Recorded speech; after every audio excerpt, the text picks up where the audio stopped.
welcome back to the Deep Dive. So when you think of George Washington Carver, what's the first thing that comes to mind? Oh, it's always the Peanut Man. Exactly. Right. And that description, I mean, it's just so criminally simple. It really is. You think of him as a food inventor, but he was so much more consequential.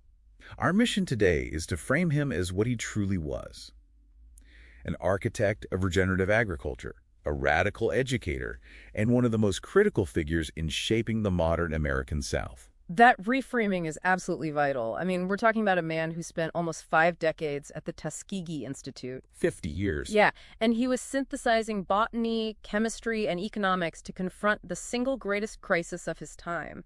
He was laying the foundation for the whole region's economic future. Okay, so let's break down that crisis he was facing.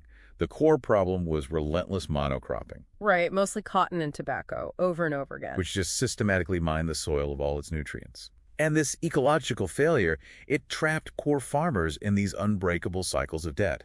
Because if you have poor soil, you have no prosperity. It's that simple. So what was his solution? Well, his solution wasn't just agricultural, it was really an active political economy. Interesting. How so? He championed crop rotation using legumes, peanuts, soybeans. Put nitrogen back into the soil. Exactly. So that was a double victory. It healed the exhausted land, and it drastically reduced the farmer's need for costly commercial fertilizer. So he was aiming for independence. He explicitly aimed to make black farmers economically independent by promoting crops like the sweet potato, which you could always use for something. For food, feed, or to sell. Right. It provided a reliable buffer against cotton failure, and that gave farmers the leverage to negotiate better terms for their labor. But here's the key question. How did he guarantee that farmers would actually plant these new crops? And that's where his genius with chemurgy comes in. This is the idea of integrating agricultural materials directly into the industrial economy.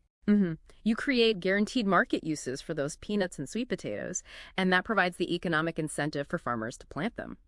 His applied chemistry was just incredible. He developed hundreds of formula for everything from axle grease and printer's ink to face cream. Just a master of it. Which brings up the big question.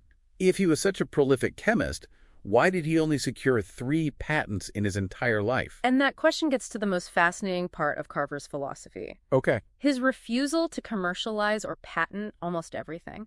That was a deeply rooted ideological choice. It was scientific humanitarianism. Meaning he just wanted the products to be cheap and accessible. Exactly. Think about the impact. A farmer could immediately trade a sweet potato for a daily necessity like axle grease, instead of having to rely on the volatile cotton market or expensive commercial goods. That structural importance eventually got him national attention, especially through his close association with the industrial titan Henry Ford. Such a surprising partnership, isn't it? It really is. An anti-commercial ideologue and the man who built modern capitalism. Carver even called Ford the greatest of all my inspiring friends. And that partnership gave agricultural science immense national legitimacy. Ford's patronage was profound. It wasn't just financial. No, not at all. Yeah. During the height of Jim Crow, Ford financially backed Tuskegee, but he also provided critical personal support, like installing an elevator in Carver's Alabama home, Which acted as sort of an informal shield against racial hostility. It ensured his essential work could continue without interruption, and their collaboration became formal during World War II. The government tasked them with developing a rubber alternative. And they actually did it. They did. They successfully produced a replacement using goldenrod. So when you put this all together, what does it mean? George Washington Carver didn't just give us peanut butter. Got even close. He arrested the ecological decline of the South's primary economic engine.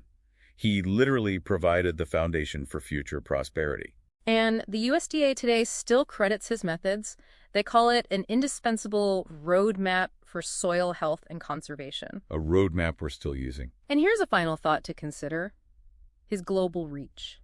He was made a member of the prestigious British Royal Society of Arts back in 1916. Wow. He even advised international figures like Mahatma Gandhi on agricultural methods. Incredible. His recognition led to the George Washington Carver National Monument in 1943. It was the first national monument dedicated to an African American and the first to a non-president. That's the true measure of his indispensable legacy.